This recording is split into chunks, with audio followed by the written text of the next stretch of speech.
My husband was on his way to work one Friday morning and he had a minor collision on the M1 in Sheffield.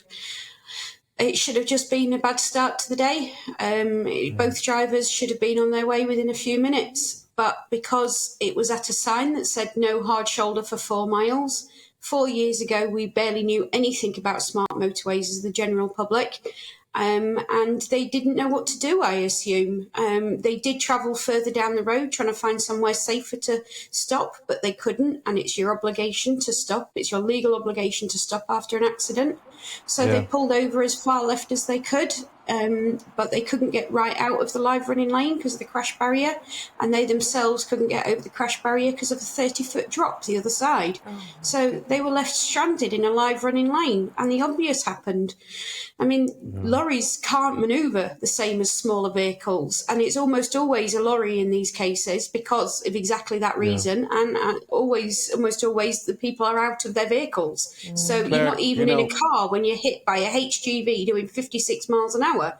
So the obvious happened, and it spread absolute carnage across 4 lanes of the motorway, and even then, the technology that should have picked them up even when just 2 of them stopped didn't even pick them up when there was absolute carnage across 4 lanes of the motorway. Claire, even as you describe that awful situation, I can so envisage it. Anybody who's a driver can so envisage it. You just feel so vulnerable. Every time I'm on a smart motorway, I think, I hope I don't break down. I hope I don't get a puncture. I hope nothing happens to the car. But here's the thing. When Greg Hans makes that statement yesterday, why can't they just say, we're doing it on safety issues? Why did they have to bring in the cost of it all? So is it cost or is it safety? Are they convinced on the safety issue, or is it just a cost-saving measure?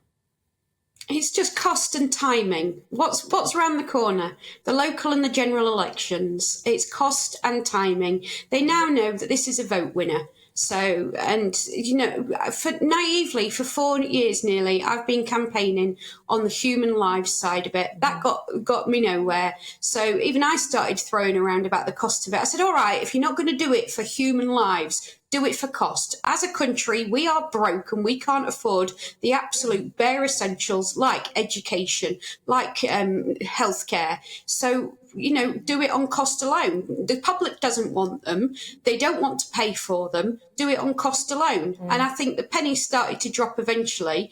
And now the election's around the corner. And it's all incredibly cynical. Yeah, well, but to be honest, I don't care why they do it as long as they do it.